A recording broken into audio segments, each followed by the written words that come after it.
बच्चों, आपको याद होगा कि हम लोग इलेक्ट्रिसिटी पढ़ रहे थे और हम लोग प्रीवियस लेक्चर में हम लोग करंट, चार्ज, पोटेंशियल डिफरेंस सभी सब चीज़ें स्टडी कर चुके हैं।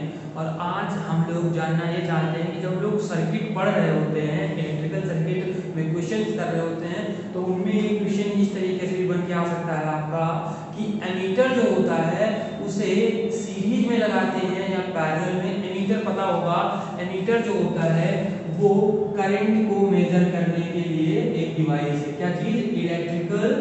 इलेक्ट्रिक करंट को मेजर करने के लिए जिस डिवाइस का यूज कर रहे थे हम लोग, वो क्या थी? एमीटर थी। क्या थी? एमीटर था। और इस एमीटर में को दिखाने के लिए हमने बताया था ऐसे सर्कल और ऐसे लगा देते हैं। ये किसी भी सर्किट में लगा हुआ होता है इस तरीके से, तो हम लोग क्या बोलते थे? ये एमीटर है जो करंट की रीडिंग को बताता है। ऐसे ही सिमिलरली हम लोग वोल्ट मीटर पढ़ते थे जो कि पोटेंशियल डिफरेंस को मेजर करता था किसी भी सर्किट में। तो बात ये आती है कि एमीटर को सर्किट में, इलेक्ट्रिकल सर्किट में किस तरीके से रखते हैं, सीरीज फॉर्म में या पैरेलल फॉर्म में, किस तरीके से सर्किट में ऐड किया जाता है। तो सबसे पहले हम लोग एमीटर पढ़ रहे होते हैं तो जानते हैं आइडियल एमीटर क्या होता है। वैसे तो आइडियल एमीटर या आइडियल वोल्टमीटर या कुछ भी आइडियल होने की पॉसिबिलिटी नहीं होती है, बट आइडियल बोलते इसलिए हैं कि आइडियल होना इसका मतलब ये होगा कि इसका जो रेजिस्टेंस होगा, जो भी आइडियल क्या होगा या आइडियल अगर एमीटर है, वो आइडियल एमीटर है तो उसका रेजिस्टेंस कितना रखते हैं भैया? रेजिस्टेंस 0 होना चाहिए, 0 ओम का। लेकिन जो एक्चुअल में रेजिस्टेंस हमारे पास वोल्ट एमीटर जो होते हैं वो कोई आइडियल तो एग्जिस्ट करता नहीं है, तो इसलिए इनका रेजिस्टेंस जितने भी एमीटर होते हैं, जितनी भी करंट को मेजर करने के लिए डिवाइस होंगी, उनका रेजिस्टेंस जो होगा वो अप्रोक्सीमेटली 0 के इक्वल, 0 ओम रेजिस्टेंस के इक्वल ही उनका रेजिस्टेंस बनाया जाएगा। क्यों बनाया जाएगा और कैसे कंबाइन होंगे वो दिखाना है। मैंने आपको बताया आइडियल एमीटर जो होता है उसका रेजिस्टेंस अप्रोक्सीमेटली या 0 के ओम के इक्वल होता है। और जो एमीटर होते हैं, एक्चुअली आइडियल एमीटर तो एग्जिस्ट नहीं करता है, लेकिन एमीटर जितने होते हैं उनका रेजिस्टेंस 0 के अप्रोक्सीमेटली ही बनाया जाता है। अभी आपको समझाना ये चाहते हैं कि एक कोई इलेक्ट्रिकल सर्किट हम लोग अभी ड्रॉ करेंगे। क्या ड्रॉ करते हैं? एक इलेक्ट्रिकल सर्किट ड्रॉ कर लेते हैं। मान लीजिए ये हमारा कोई एक इलेक्ट्रिकल सर्किट है और यहाँ पे कोई एक रेजिस्टेंस हम लोगों ने एक बल्ब मान लीजिए लगा रखा है, जो भी कुछ मान लीजिए इसको बल्ब या रेजिस्टेंस, बल्ब में भी रेजिस्टेंस होगा, वायर लगी होगी। और ये यहाँ पे हम लोगों ने क्या लगा रखा है? एमीटर। ये क्या है? एमीटर है। और इसे बैटरी से हम लोगों ने अटैच कर रखा होगा, है ना भैया? इसे क्या किया होगा हम लोगों ने? बैटरी से अटैच कर रखा हो। तो ये पॉजिटिव टर्मिनल सेल मान लेते हैं, तो नेगेटिव टर्मिनल जानते हैं कई सारे सेल मिलके एक बैटरी का फॉर्मेशन करता है। तो ये पॉजिटिव, तो ये पॉजिटिव, ये पॉजिटिव और ये नेगेटिव टर्मिनल, यानी कि ये वाला हिस्सा पॉजिटिव टर्मिनल से, ये वाला हिस्सा नेगेटिव टर्मिनल से जुड़ा हुआ होगा। पॉइंट इस चीज का है कि इसका रेजिस्टेंस अगर 0 होगा, इसका रेजिस्टेंस अगर 0 होगा, इसके रेजिस्टेंस को 0 होने से पूरा का पूरा पोटेंशियल इस पर ड्रॉप होगा, इसमें कोई पोटेंशियल ड्रॉप नहीं होगा।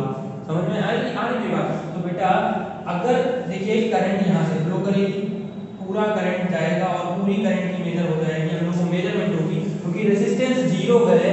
जब कोई ऐसी डिवाइस जिसमें रेजिस्टेंस 0 है तो करंट पूरी की पूरी फ्लो कर जाएगी, नहीं कर जाएगी, और हमको पूरी की पूरी करंट का रीडिंग मिल जाएगा कि कितना रीडिंग आ रहा है, किसका, किस चीज का बेटा? करंट का। तो एमीटर एक ऐसी डिवाइस होती है जिसको सर्किट में किस फॉर्म में ऐड किया जाता है? एमीटर इज, ये पॉइंट नोट करने वाला है आपको कि ammeter is always connected in the, ammeter is always connected in the series form। जो एमीटर होते हैं उनको ऑलवेज सीरीज फॉर्म में कंबाइन करते हैं, always connected in the series form into the circuit, into the circuit. तो हमने बता रखा था बेटा ये इलेक्ट्रिकल सर्किट में एमीटर यूज होता था। मैंने बता रखा है इलेक्ट्रिकल करंट को मेजर करने के लिए, इलेक्ट्रिक करंट को मेजर करने के लिए कौन सी डिवाइस का यूज करते हैं? एमीटर का। तो ammeter is always connected in the series form into the electrical circuit। किसी भी इलेक्ट्रिकल सर्किट में एमीटर को कैसे लगाते हैं बेटा, सीरीज फॉर्म में ऐड करते हैं। क्यों ऐड करते हैं, और इसका रेजिस्टेंस कितना होता है, बहुत ही कम होता है। दूसरा पॉइंट अगर आप लिखना चाहते हैं तो लिख लीजिए कि the resistance of ammeter is very small. और आप जान सकते हैं समझने के लिए इसे अप्रोक्सीमेटली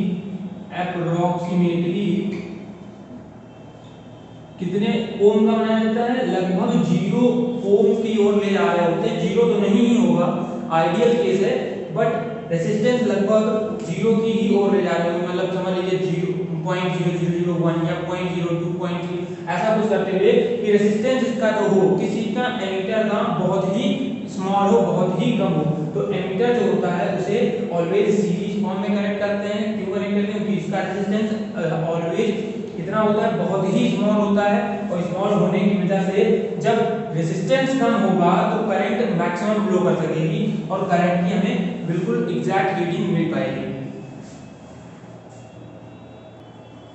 बच्चों अब हम लोग डिस्कस ये करेंगे कि रेजिस्टेंस ऑफ द वोल्टमीटर कैसा होता है, या किस तरीके से इसे सर्किट में हम लोग अप्लाई करते हैं, किस तरीके से ऐड किया जाता है। तो सबसे पहले वोल्टमीटर क्या होता है इसके बारे में जानते हैं। तो आपको बता रखा है हमने कि वोल्टमीटर जो होता है एक ऐसी डिवाइस होती है जो पोटेंशियल डिफरेंस को मेजर करने के लिए यूज किया जाता है। तो वोल्टमीटर क्या नोटिस करेगा, क्या रीड करेगा, पोटेंशियल डिफरेंस जो हम लोग निकालते हैं, पोटेंशियल डिफरेंस निकालने के लिए वोल्टमीटर एक ऐसी डिवाइस है जिससे पोटेंशियल डिफरेंस हम लोग निकालते हैं। ठीक है बेटा, अब बात ये आती है कि वोल्टमीटर का रेजिस्टेंस कैसा होता है। अगर आइडियल रेजिस्टेंस की बात करें, मैंने पहले ही बोला है कि आइडियल वाली चीज कोई होती नहीं है, लेकिन अगर आइडियल वोल्टमीटर की बात किया जाए तो उसका रेजिस्टेंस अप्रोक्सीमेटली कितना होता है भैया, इन्फिनिटी होता है। कितना, इन्फिनिटी ओम। कितने ओम का होता है, अनंत, नॉट डिफाइंड इन इन्फिनिटी इसको बोलते हैं, मगर इन्फिनिटी ओम। अच्छा, ऐसा तो कोई चीज हो नहीं सकता है। तो कहने का मतलब ये होगा जितने भी वोल्टमीटर होंगे उनके रेजिस्टेंस जो होंगे वो बहुत ही ज्यादा होंगे, बहुत ही लार्ज अमाउंट के होंगे। तो बेटा पहली बात तो ये आती है कि वोल्टमीटर जो होता है उसे किस फॉर्म में ऐड किया जाता है किसी सर्किट में। The voltmeter is always connected in the parallel combination, parallel form in any circuit. क्यों ऐड करते हैं, मैंने बताया इनका रेजिस्टेंस बहुत ज्यादा होता है। मैं डायग्राम के थ्रू भी समझाता हूँ। 2 पॉइंट इनके बारे में नोट करना होता है। पहला पॉइंट ये नोट करेंगे कि वोल्टमीटर इज ऑलवेज कनेक्टेड इन दी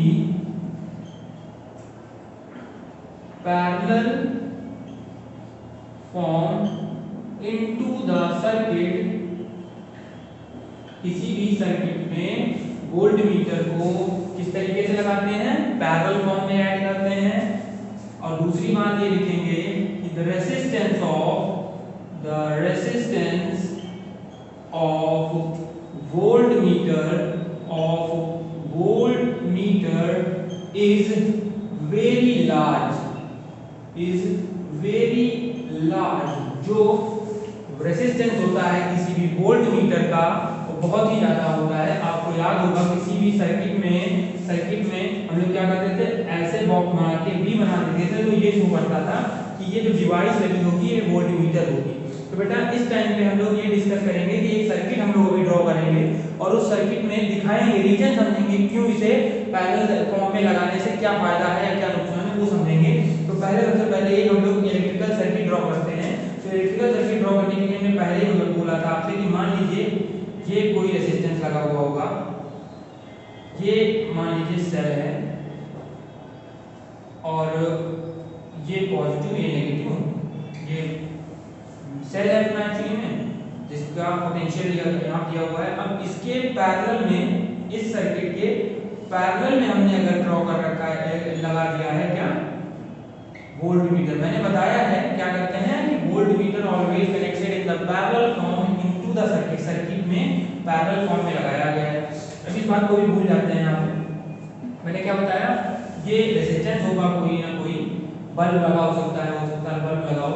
अब इसके पोटेंशियल को रीड करने के लिए इस पोटेंशियल वोल्टमीटर को हम लोगों ने पैरेलल फॉर्म में ऐड किया। बेटा अगर इसका रेजिस्टेंस कितना लगभग इन्फिनिटी के अप्रॉक्स में हो, मान लीजिए ये इन्फिनिटी है बहुत ज़्यादा हो, तो मान लीजिए करंट यहाँ से फ्लो करेगी, करंट आई करंट यहाँ से फ्लो करेगी, यहाँ पे पहुँचेगी और यहाँ पे पहुँचते ही क्या हुआ, एक करंट इस पार्ट में जाएगी जिसे हम लोग I1 1 मिनट के लिए बोल लेते हैं, ये I1 होगी, और एक करंट यहाँ पे जानी चाहिए थी जिसे I2 बोलते हैं, लेकिन रेजिस्टेंस बहुत ज़्यादा है। रेजिस्टेंस कितना बेटा, रेजिस्टेंस बहुत ज़्यादा है, या इन्फिनिटी के अप्रॉक्स में अगर माने या बहुत ही ज़्यादा मान के अगर कंसीडर करें, रेजिस्टेंस बहुत ज़्यादा, तो करंट फ्लो हो ही नहीं पाएगी, यानी कि करंट इसमें से ना जा करके पूरी की पूरी करंट इस रेजिस्टेंस के थ्रू ही या इस बल्ब के थ्रू ही जा रही होगी।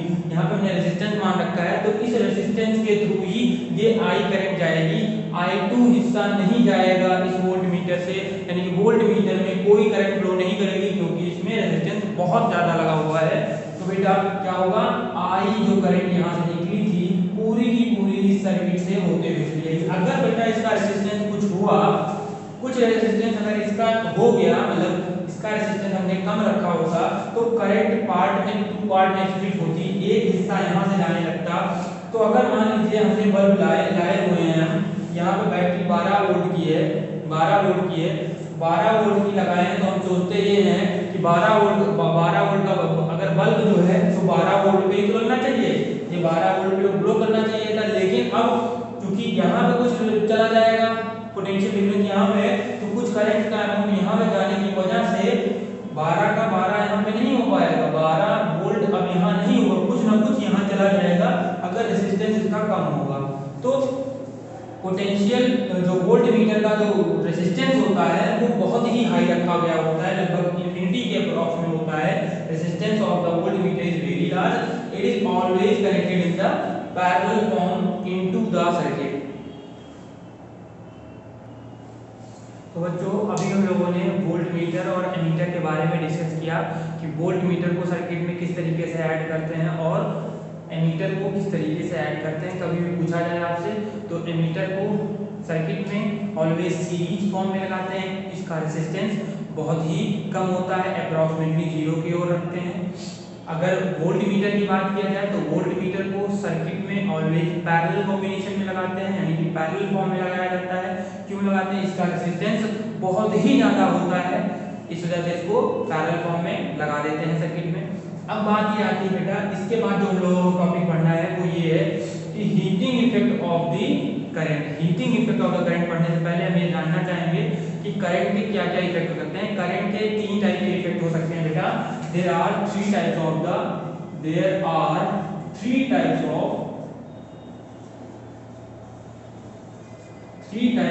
Effects of electric current. Electric current के कितने टाइप के भैया हो सकते हैं इफेक्ट? 3 तरीके से हो सकते हैं। पहला ये हो सकता है कि अगर जो हम लोग पहले जो 9th में पढ़ के आए हुए हैं कि अगर कि कोई केमिकल सॉल्यूशन होता है उसमें इलेक्ट्रिक करंट का इफेक्ट उसमें देखा जा सकता है, तो उसे किस तरीके से बोलेंगे हम लोग कि chemical effect of electric current. Electric current का केमिकल इफेक्ट क्या होता है, अगर कोई सॉल्यूशन होता है उसमें करंट फ्लो हो रही होती है तो क्या इफेक्ट हो सकता है, तो हम लोग 9th में डिस्कस किए होते हैं। फिर अब जो मेन 2 पॉइंट्स इसके बचते हैं, एक तो ये है कि हीटिंग इफेक्ट। क्या है? Heating effect of electric current. Electric current की वजह से हीट कैसे प्रोड्यूस होती है, हीट का इफेक्ट आता है। और एक तीसरा आता है magnetic effect of electric current. तो तो बेटा ये magnetic effect of the electric current जो है इसके जस्ट बाद, इस चैप्टर के जस्ट बाद पूरा इलेक्ट्रोमैग्नेटिक का हिस्सा है, वहां पे हम लोग मैग्नेट के बारे में डिस्कस करेंगे। करंट की वजह से इलेक्ट्रिक करंट की वजह से मैग्नेटिक इफेक्ट कैसे जनरेट, मैग्नेटिक इफेक्ट क्या है, ये सब कुछ जानेंगे। लेकिन अभी जो इस टॉपिक में अभी आज हम लोगों को पढ़ना है वो ये है कि heating effect of the electric current क्या होता है। तो सबसे पहले heating effect of the electric current अगर आपसे बोला जाए तो मैं अगर डिफाइन करना, मुझे अगर करना है क्या चीज, heating effect, heating effect of electric current, हम लोग इस पॉइंट को डिस्कस करेंगे। अभी क्या होता है बेटा, आपको पता होगा एक इलेक्ट्रिकल, मान लीजिए कंडक्टिंग वायर, ये क्या है, कंडक्टिंग वायर होती है, तो इसमें फ्री इलेक्ट्रॉन्स होते हैं तभी तो कंडक्टिंग वायर है।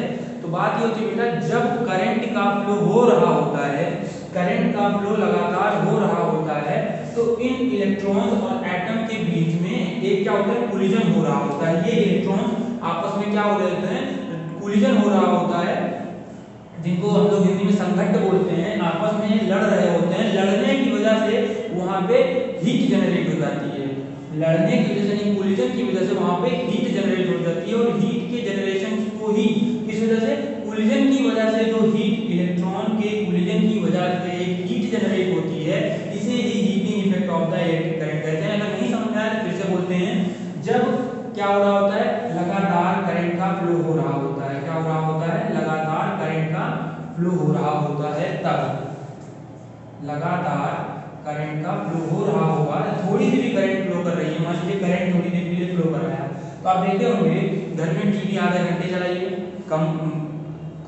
हीट होगी। लेकिन अगर उसी टीवी को 3.5 घंटे 5 घंटे चलाएंगे तो ज्यादा गर्म हो चुकी होती है। आप पीछे जाके बैक साइड में देखें, टच करें बगल में आप टीवी को, तो क्या होता है, वहां पे हीट जनरेट हुई होती है, आपको गर्माहट या हॉटनेस फील होती है। क्या रीजन है, कैसे हीटिंग इफेक्ट है, तो क्या हुआ, किसी भी एप्लायंस में जितने भी आपके पास इलेक्ट्रिकल सर्किट डिवाइस होती हैं, उनमें करंट ज्यादा देर तक फ्लो होती है, फ्लो हो रही होती है, तो क्या हो रहा होता है, इलेक्ट्रॉन्स का मोशन हो रहा होता है। हमने पढ़ रखा है इलेक्ट्रॉन के मोशन से ही इलेक्ट्रिक करंट फ्लो हो रही होती है, अपोजिट डायरेक्शन में। इसके मोशन के अपोजिट डायरेक्शन में क्या हो रहा होता है, इलेक्ट्रिक करंट फ्लो कर रही होती है। तो बात ये आती है कि जब इलेक्ट्रिक करंट फ्लो कर रही होगी तो इलेक्ट्रॉन के फ्लो में क्या हो रहा होगा, कोलिजन, इलेक्ट्रॉन आपस में कोलाइड कर रहे होंगे। कोलिजन ज्यादा होने की वजह से रेजिस्टेंस बढ़ेगा, रेजिस्टेंस बढ़ेगा तो हीट, क्योंकि कोलिजन होने की वजह से ये फ्लो कर नहीं पा रहे होंगे उतनी तेज तरीके से ये फ्लो नहीं कर पा रहे होंगे इलेक्ट्रॉन, तो क्या हो रहा होगा बेटा, उस टाइम पे रेजिस्टेंस बढ़ रहा होगा। रेजिस्टेंस बढ़ेगा, हीट जनरेट होगी, और इसी इफेक्ट को heating effect of the electric current कहते हैं। Heating effect of the electric current, इसी इफेक्ट को कहा जाता है। तो बच्चों, अभी हम लोगों ने आपको heating effect of the electric current बता रखा है, तो इसकी अगर डेफिनेशन लिखना हो तो कहते हैं कि when an electric current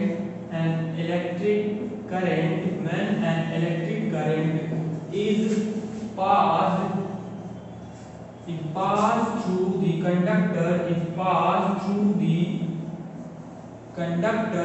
जब कभी भी किसी भी कंडक्टर से इलेक्ट्रिक करंट फ्लो कर रही होती है, तो क्या होता है बेटा, due to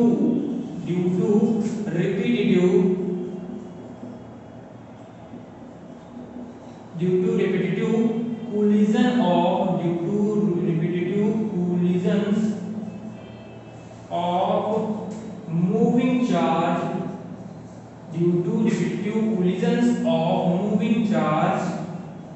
moving charge, and जब भी कभी किसी इलेक्ट्रिकल कंडक्टर, जो कंडक्टिंग वायर है जिससे इलेक्ट्रिकल करंट फ्लो कर रही होती है, तो अब उस कंडीशन में ये कोलिजन होता है जिसमें moving charges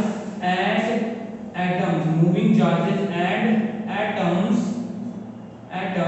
heat is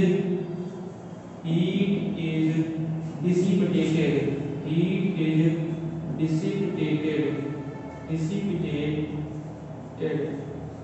heat जो होती है वो क्या करती है बेटा, उस कंडीशन में हीट डिसिपेटेट हो जाती है, उस कंडीशन में हीट की जनरेशन होती है जब भी कभी किसी भी इलेक्ट्रिकल सर्किट से करंट पास हो रही होती है तो इलेक्ट्रॉन और एटम के बीच लगातार कोलिजन की वजह से कोलिजन होगा तो बेटा करंट का फ्लो रुकेगा, यानी रेजिस्टेंस बढ़ेगा और उस टाइम पे हीट वहां पे प्रोड्यूस हो जाएगी, हीट का प्रोडक्शन हो जाएगा, हीट प्रोड्यूस होगी।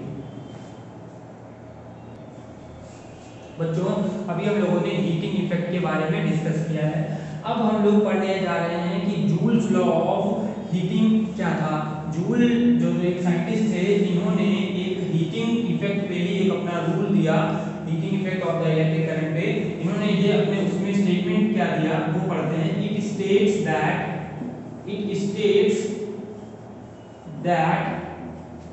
the heat produced in the conductor, जो किसी भी कंडक्टर में हीट प्रोड्यूस हुई होती है, is directly proportional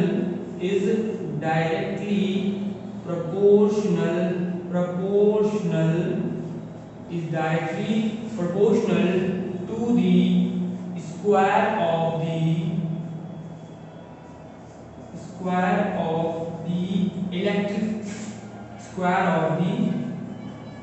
electric current.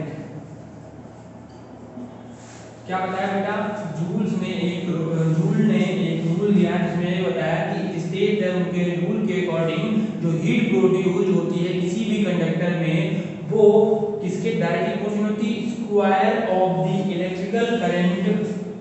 Electric current के डायरेक्टली प्रोपोर्शनल होती है। और किसके डायरेक्टली प्रोपोर्शनल होती है, रेजिस्टेंस ऑफ द कंडक्टर, उस कंडक्टर के रेजिस्टेंस के भी डायरेक्टली प्रोपोर्शनल होती है। एंड द टाइम पीरियड मैंने बोला रेजिस्टेंस के डायरेक्टली प्रोपोर्शनल होगी, करंट के स्क्वायर के डायरेक्टली प्रोपोर्शनल होगी। And the time period t of the flow of, देखो बेटा मैंने ये बताया कि ये रूल ये बोलता है the heat produced in the conductor, किसी भी कंडक्टर में जो हीट प्रोड्यूस हुई होती है वो डायरेक्टली प्रोपोर्शनल होती है square of the current, resistance के डायरेक्टली प्रोपोर्शनल होती है। और टाइम पीरियड जो हो रही होता है, जितने टाइम के लिए करंट फ्लो कर रही होती है किससे, कंडक्टर से, तो वही रूल हम बता रहे हैं कि ये जो हीट है वो किसके किसके प्रोपोर्शनल होगा। इनके रूल में इन्होंने बताया, इस रूल में कि जो हीट होगी वो किसके किसके, करंट के स्क्वायर के, रेजिस्टेंस के डायरेक्टली प्रोपोर्शनल। करंट का स्क्वायर है, रेजिस्टेंस का स्क्वायर नहीं है, और टाइम पीरियड के भी डायरेक्टली प्रोपोर्शनल है। स्क्वायर के टाइम पीरियड के स्क्वायर के डायरेक्टली प्रोपोर्शनल नहीं है, सिर्फ करंट के, रेजिस्टेंस के और टाइम पीरियड के। तो मैंने क्या लिखा है, and the time period of the flow of current, तो जितनी देर के लिए करंट फ्लो कर रही होगी उस पे भी डिपेंड करता है ये। तो कैसे क्या होता है ये मैं दिखाऊंगा कि इसके जस्ट आगे लिखना होगा कि heat is directly proportional to the square of the current. ये इक्वेशन नंबर 1 बोल दीजिएगा। हीट जो प्रोड्यूस होती है, हीट को वैसे तो Q से डिनोट करते थे, लेकिन यहाँ पे H से डिनोट कर रहे हैं। आपने पढ़ा होगा 9th में कि हीट को Q से डिनोट करते थे, हीट को Q से डिनोट करते थे, बट अभी के लिए हीट को H से डिनोट कर रहे हैं। तो H is directly proportional to the square of the current, H is directly proportional to the resistance of the conductor and the time period of the flow of current. जितनी देर के लिए current flow कर रही होती है उस time पे भी डिपेंड करता है। तो इसे इक्वेशन नंबर 2, इक्वेशन नंबर 3। अब इन तीनों रिलेशंस को जब कंबाइन करते हैं बच्चों तो एक फाइनल रिजल्ट आता है, वो H is equal to the I square RT आ जाता है। बेटा यहाँ पे एक कोई भी प्रोपोर्शनलिटी हटने पे कांस्टेंट नहीं आता, या फिर कांस्टेंट जो आएगा उस कांस्टेंट की वैल्यू 1 हो गई होगी, इसी वजह से डायरेक्ट रिलेशन आता है H is equal to the I square RT। अब आप लोग क्या कर सकते हैं बेटा, यहाँ पे आपको रूल्स पता है। ये तो हो गया जूल्स लॉ ऑफ हीटिंग। ये जूल्स का नियम था कि हीट जब प्रोड्यूस हो रही होती है किसी भी कंडक्टर में, तो वो मतलब करंट जब फ्लो कर रही होती है किसी भी कंडक्टर से, तो उसमें जो हीट प्रोड्यूस होगी वो करंट के डायरेक्ट स्क्वायर के डायरेक्टली प्रोपोर्शनल होता है, रेजिस्टेंस ऑफ द कंडक्टर के डायरेक्टली प्रोपोर्शनल होता है, और time period of flow of current, जितने भी समय के लिए करंट फ्लो कर रही होती है उसके भी डायरेक्टली प्रोपोर्शनल होता है। अब इसका अगर प्रूफ देखना हो कि कैसे आता है प्रूफ, इसका प्रूफ कैसे है, तो बेटा आपको याद होगा एक फॉर्मूला हम लोगों ने पढ़ा था, V is equal to the W by Q, V is equal to the W by Q, तो W is equal to the V into Q आ जाता है।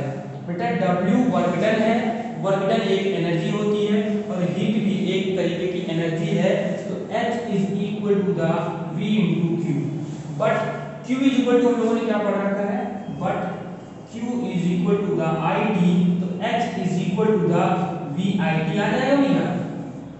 और ओम्स लॉ के थ्रू, ओम्स लॉ के थ्रू हमने पढ़ रखा है, ओम्स लॉ के थ्रू हम लोगों ने पढ़ा है V is equal to the IR, V is equal to the IR पढ़ रखा है, तो इस V is equal to IR की वैल्यू यहां पुट करेंगे, यहां से उठा करके यहां पे, तो दिस इंप्लाइज दैट में H is equal to the V की जगह पे IR, तो I स्क्वायर RT। बेटा देखिए ये रिलेशन हम लोगों ने प्रूव कर दिया। अब V की हेल्प से यहां से हम लोग डिफरेंट वैल्यू उठा लेते हैं, जैसे I की वैल्यू उठा के पुट करते हैं, यहां से I की वैल्यू यहां पे लाके पुट करें, that is I is equal to the V by R, अगर I is equal to V by R यहां पुट कर देते हैं, तो H इज इक्वल टू क्या आ जाएगा बच्चों, I की वैल्यू में से V square by R square, R से R कैंसिल आउट हो जाएगा, क्या आएगा V square by R square into में R, फिर T, R से R कैंसिल आउट हो जाएगा, तो H is equal to the कितना आ जाएगा बेटा, V square by R into T। ये भी एक फॉर्मूला है जिससे हम लोग हीटिंग इफेक्ट को कैलकुलेट कर सकते हैं। अगर पोटेंशियल पता हो, रेजिस्टेंस पता हो और जितने टाइम के लिए फ्लो कर रही हो करंट वो पता हो, करंट का अमाउंट ना पता हो, तो हम लोग आसानी से हीटिंग इफेक्ट निकाल सकते हैं। तो हम लोगों ने एक फॉर्मूला ये पढ़ लिया, एक फॉर्मूला ये पढ़ लिया, और एक formula H equal to the VIT पढ़ रखा है। यहाँ पे आप जिस तरीके से आए इस फॉर्मूले को तैयार करेंगे, एक फॉर्मूला ये हो गया है, एक फॉर्मूला ये, और एक तीसरा फॉर्मूला जो बना है वो ये, तीन फॉर्मूला हमारे सामने आ गए, H equal to VIT, H equal to I square RT और H equal to V square by RT। बच्चों अब हम लोग हीटिंग इफेक्ट जो अभी हम लोगों ने फॉर्मूले पढ़े, तीन फॉर्मूले पढ़े थे, पहले उस फॉर्मूले को डिस्कस करेंगे, तीनों फॉर्मूले में उसके बाद में हीटिंग इफेक्ट की यूनिट क्या होती है वो जानेंगे, और फिर ये न्यूमेरिकल करेंगे कि इस टाइप के न्यूमेरिकल एनसीईआरटी का न्यूमेरिकल है ये किस तरीके से आता है, कैसे अप्रोच करनी होगी वो जानेंगे। सबसे पहले तो हीटिंग इफेक्ट का हम लोगों ने एक फॉर्मूला VIT पढ़ रखा है, V is equal to IR होता है, तो बेटा दिस इंप्लाइज में दूसरा फॉर्मूला क्या बनता है, I square R into T, दूसरा फॉर्मूला ये बन जाता है, पहला फॉर्मूला ये है। फिर तीसरा फॉर्मूला यहाँ से I is equal to the V by R निकाल लें, I की वैल्यू पुट कर दें, तो V square by R into में T बन जाता है। अब जिस तरीके से रिक्वायरमेंट होती है क्वेश्चन उस तरीके से हम लोग सॉल्व करते हैं। अगर यूनिट निकालना हो बेटा हमको, वैसे पता है एनर्जी की यूनिट जूल होती है, मैंने पहले ही बता रखा है, इसकी यूनिट क्या होगी, जूल होगी, JOULE जूल, क्या होगी, जूल होगी। लेकिन अगर आपको दूसरी यूनिट निकालनी है तो इसकी वोल्ट, इसकी एम्पियर और इसकी सेकंड, तो volt dot ampere dot second, या फिर यहां से अगर निकालनी हो इसकी यूनिट तो एम्पियर स्क्वायर